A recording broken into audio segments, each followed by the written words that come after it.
the studios in Brea, California, here is the Doiled In Podcast. A lot going on in the wrestling business these days, as we know. Even the last 5 years has just turned this whole industry upside down. But obviously with Adam Copeland coming into AEW, they wanted to see a big shift in ratings. I don't think we've seen that maybe in the short term, but what's your take on how he was introduced and the effect he's had on AEW? I think his introduction was great. I think the stuff he's been doing with Christian has been really strong. But, as we saw in WWE, he hasn't ever really been a business mover or that great of a business mover. He gets big pops. Right. But even when he returned to WWE after his, being gone for years and years with his neck injury, ratings didn't move that much and kind of fell back to where they were like a week later. So as far as ratings go, he's not a big ratings mover, but we'll see how AEW uses him, and maybe if in the right storyline and everything that they could change that. But he's not like CM Punk. CM Punk, you always, whenever he returns, comes back. When he went into the UFC, when he went to AEW, came back just earlier this summer. Each time you saw, a shift in numbers, but you're not seeing that necessarily with Adam Copeland yet. Right. And I think that's what AEW was really looking for, though, especially after losing Punk, because I think if Punk was still there, adding Copeland to this would be huge. However, now Punk's gone and you bring in Copeland, and now you have, I don't know if you saw the promo with him and Starks, and it seems like, okay, is there some more stuff going on there? I'll bring that in just a little bit here. Don't need to read it through the whole lot, but is that something that you think is going to upset the apple cart here a little bit and early on? Yeah, I mean, that kind of surprised me. And, at the very end, one line you don't have with Copeland is when Stark said that really sent me over the edge. And Copeland said something like, oh, man, just like almost like saying you're so bad, which right. I don't know. I felt like that exchange, as interesting as it was counterproductive. You don't want, calling one of your fast rising AEW stars a vanilla midget, which was a derogatory term that, they used to use in WCW. You don't want to call him a ripoff of The Rock, which a lot of fans have been, kind of teasing him about over years anyway. So I just feel like for someone in his position, you don't want to be doing that. I just think it's, like I said, counterproductive. Absolutely. I think it took the focus away from what they were trying to accomplish with Adam coming in and having Christian in the ring and everything else going on. And I think that really took that whole feeling off, like, sidetracked everything, but it does give you that kind of that WCW feeling, right? It's kind of like, and not the good WCW feeling, we're starting to go off the rails here. We're not getting the ratings. We're not filling the house up, and I feel that AEW needs that NWO moment. And I think they could have that here, maybe with Adam and Christian and potentially somebody else coming in and doing something to where they make some noise. But I think right now they need to get a real grip on creative. Yeah, creative's kind of been all over the place. I know some people criticize AEW for not having storylines, and I think the opposite's the case. I think they have a lot of storylines, but so many don't really go anywhere. So many aren't necessarily well-defined or well-crafted. It's so many AEW matches, the setup is someone randomly attacks the other guy for no reason. Then they have a match later that night or on the next show. But as far as adding layers and everything to that, it's easy to do with Edge and Christian, but again, you're borrowing a lot from WWE and their history for that. And as far as coming up with their own, I thought they were doing a really good job with MJF and Adam Cole. And unfortunately, Adam Cole suffered that injury. But they've shown in the past with, Cody and Dustin and Cody and MJF and MJF and CM Punk, they can definitely do it when they put their minds to it. Hangman and Omega, they can definitely do it. They just haven't done it necessarily that effectively in a while. Do you think part of the problem with AEW is there's just so many people on the roster? It gets so convoluted. There's so many people to try and put out there every week, even on 2 or 3 shows, that they lose their way with these storylines. Like you said, they have the creative, but it goes nowhere. And is that because there's just too many people? I mean, I could see that being part of it. It's one thing when you have people with storylines, and then they're on TV and then off TV for 3 weeks, and that's a problem. But just having, people to work matches, to do jobs and things like that, I don't see anything wrong with it necessarily. Uh, just because it does keep the show fresh. You're seeing new matches all the time. One of the criticisms I've had with WWE is, especially before Triple H took over, was that a lot of times you see the same match over and over and over again. Even with Raw over the last 5 months, you've seen the Judgment Day versus some variation of Cody, KO, and Sammy, just for months and months on end, almost every week. And it gets very repetitive to the point where I just am like, all right, I'm going to shut it off and I'll catch it the next day. So that's the one thing I do like with their very big roster, is they can freshen things up, freshen up matches. But yes, when they do have someone that they're trying to push and then they disappear, House of Black, have they been on TV recently since they lost the trios title? Yeah, I have not. So I'm not an avid AEW watcher, but I haven't. What I have seen, I have not seen them. Yeah, I watch Dynamite religiously. I just don't watch. I don't watch Rampage, and I've kind of stopped watching Collision. It kind of has felt, or I'll catch up with it, kind of fast forward through it on the weekends. But there's just so much wrestling product right now that it's hard to keep track of. Absolutely, yeah, and you got your Raw and your SmackDown and everything else there. Yeah. And from what I have seen recently, I haven't even seen MJF on the shows. I mean, I would assume that if I'm tuning in as a casual fan, I got to know who the champion is. And from what I've tuned into the last few weeks, I don't know what's going on. I'm lost. He's been on the show. I think he did a promo last week. I feel like they need a thread, though. That's one thing that's missing, right? Is a thread, and that should be the guy who's involved with the thread. Like if you look at WWE, you got the Usos, or you got Roman Reigns. Regardless, one of those guys, top guys, are in there throughout the whole show, and that's your thread, and that's how you stay tuned. It's like, oh, what's going to happen next with these guys, and how's it going to end? Yeah. And they kind of tried that a couple of weeks ago. They had Jay White get attacked by a bunch of masked guys, and then one of them was wearing a devil mask. So they're trying it. We'll see how that plays out. I feel like the follow up hasn't been that strong. Right. They've had some hiccups, like with Juice Robinson, some of the stuff he did, but we'll see where it goes. Like I said, they had some bad luck with the Adam Cole injury, because that was their best storyline that they've done, in my opinion, all year. Yeah, and that's been put on pause for a while. So we'll see if they could get back on track. I hope they can. Yeah, it definitely hurts. And switching gears into WWE, and we have of course the big news this week coming out with Vince being removed from creative, which apparently was promised to him, but now it's been taken away, and Hunter now in that position. How do you feel that's going to affect everything coming up here? We got Survivor Series coming up. You got the Royal Rumble, and of course, everything's getting in gear for WrestleMania. I think it's a great move. I mean, I've been saying for years, ever since before Triple H was put in charge, I've been saying that a smart businessman knows their strengths and knows what areas to back off of, and creative was no longer Vince's strength. And you can search on my Twitter. Years and years ago, I said it,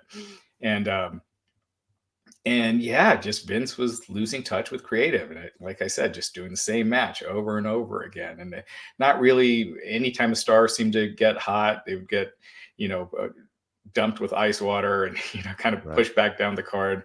Yep. So I think it's a great move. You stick with where your strengths are at. I don't know what Vince will necessarily really be doing now, as opposed, maybe just being a figurehead, because clearly Nick Khan is in charge of negotiations and that business aspect of things. Yep. So we'll see, but I think it's a great move. And last year when Triple H did take over, you saw an instant spark in ratings, an instant increase, and you saw some of the best storytelling that they've done in years with that Bloodline storyline. And they're the hottest they've been. And as far as year-to-year growth, it's their biggest year-to-year growth since, back in, it's like 2000, going back towards the Attitude Era. Yeah, absolutely. And I think you're also going to pull back some guys that maybe Vince was responsible for, canning and getting them out of there. And I think Triple H was more of a fan of some of these guys. And I think bringing them back now will definitely help, but maybe even in a producer role, But And that brings up then, where are we going here with LA Knight and Roman Reigns? Is that going to be a short-term thing here that they kind of gear up for Survivor Series, or do you think they should play that out and maybe have Knight win the Rumble and then take it to Mania? What's your take on that? Yeah, Knight's elevation. I've been a LA Knight fan since day one. I mean, on the Wrestling Podcast, when me, Matt Morgan, and Glenn Rubenstein, when we used to do it, the night he showed up in NXT, we're like, this guy.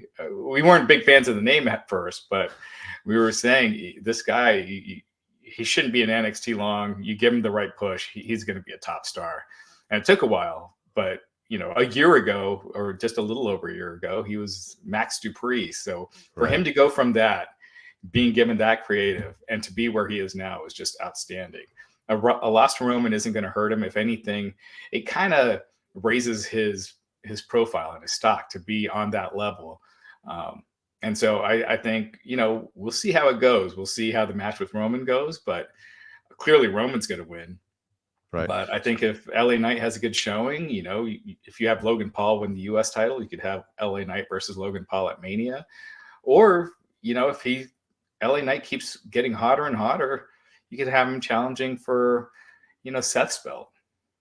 Yeah, and that's the thing, because you look at where Cody Rhodes is when he came in, and then they're kind of doing this whole angle with Cody maybe being getting the short end of the stick, but then coming back and prevailing. But where does that leave Cody Rhodes now? And that was one of my things. Do we push one away to Seth and keep one with Roman? What are your thoughts on that? As far as, do we need to turn anybody here? Well, clearly they're doing Cody versus Roman again. They teased it on SmackDown last week. Unless The Rock at the last minute comes in and says, "Hey, I could do Mania," that's going to be the match. I'm pretty sure is Roman versus Cody. Right. So I don't know if you have Cody win the Rumble again, or you find a different way to get there. But I think you're going to have that big moment of Cody beating Reigns. That's my bet. Yeah, that's the way it should be. Yeah, and I think having Knight go over in the Rumble will be great instead of having Cody again, and then Knight goes with Rollins. Maybe he gets traded over to Raw or something like that, and he's stuck there with Rollins. Yeah, I just don't know who else is strong enough to face Rollins at Mania right now on the Raw side. You could do Drew, but they're already doing Drew now, so they're kind of giving that away. So yeah, I think LA Knight makes a lot of sense. Yeah, and I think they're probably going with Drew as far as Survivor Series, short term, right? I mean, I don't think it's going to be a long term thing. Yeah, it's Crown Jewel that they're doing. Oh, Crown Jewel. Okay, all right, sounds good. But I'm sure that'll continue after Crown Jewel. Yeah, they got a long road, and everything can change at the Rumble, so it's always that thing where right now you have things set in stone and anything can happen, and then the Rumble really shakes things up. I mean, that's where you really get the road to WrestleMania going. Right. What do you see with Dolph Ziggler? Do you see him showing up in AEW anytime? I could see it. I don't think it makes a difference either way, but he's really good in the ring. But they have so many guys that are already good in the ring, so he'd get a good pop the first couple of weeks, and then I just see him kind of not being in that area where he's not seen for a few weeks and he's just here and there. I just don't see him being a top star there. And I just get the feeling like he's done really putting 110% in into wrestling. He has other interests, and I just get the feeling like wrestling is not something that consumes his time. Yeah. Well, that's interesting. He was definitely, I think, one of the most underrated guys WWE ever had. I think they missed the ball with him. I know he had some injuries and all that, so it was kind of tough when he had that title. It was kind of like with Drew McIntyre when he had the title, and no audience there, but it was one of those things. So who do you see stepping up? I mean, we have the NXT guys, Braun Breaker, for example. He shouldn't be in NXT too much longer, I would imagine, right? Is he a Royal Rumble guy that's when he steps up into the main roster? I mean, he's ready. I think Absolutely. You got Braun Breaker. I still wish they'd change his name to Rex Steiner or something else. Something palpable. It just still seems like something that, if you had a TV role and there's going to be a wrestler on it, that seems like something that they would come up with, like some stereotypical pro wrestling name. But regardless, he has everything. So, and especially as a heel, I could see him being really like an effective challenger for Seth Rollins. Right. You look at NXT, yeah, Braun. I think Carmelo Hayes, especially with Triple H in charge. I think with Vince in charge, it would have been a tougher road because of his size. But I think with Triple H there, I see him being huge. Tiffany Stratton, I think, is going to be a Absolutely. huge star. And Jade Cargill, obviously. They're already making her seem like a huge deal.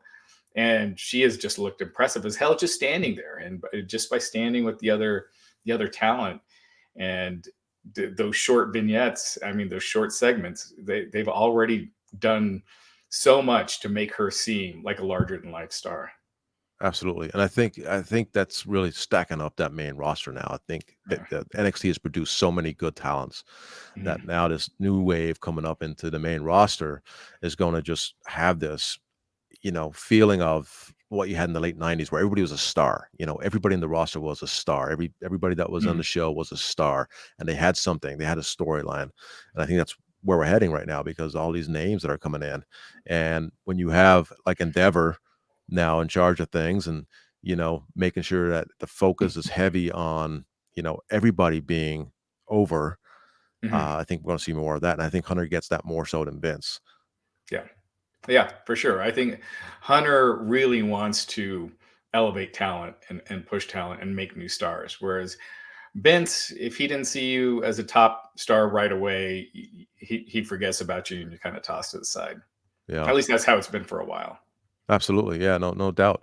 And so let's talk about Tony Khan for a minute. I mean, I think he got baited into a few things here over the weekend on as far as tweets and whatever you call them nowadays, X's or whatever. But what's your take on Tony and how he's running with AEW and how he gets the perception with the public and his interactions? I don't think it was a good look. Look, I was a part of my childhood was the Monday Night Wars, and Vince had that that Ted Turner caricature and the Nacho Man and the Huckster. So this kind of stuff, I'm a fan of the two sides being at war and not being friendly all the time. But I think when you start getting personal, like when he called them bald a-holes, when you start getting to looks and things like that, that's when it seems more desperate than being competitive. And yeah, and then when he did the tweet about them doing less than Undertaker and Cena doing less than 1 million on a night when Edge did his lowest, Right. cable number, I think in history, unless he was on Velocity or I don't know, something like that, which I don't think he was because he was a star by then. But Right. regardless, Edge never did numbers that low on the WWE on a WWE main show.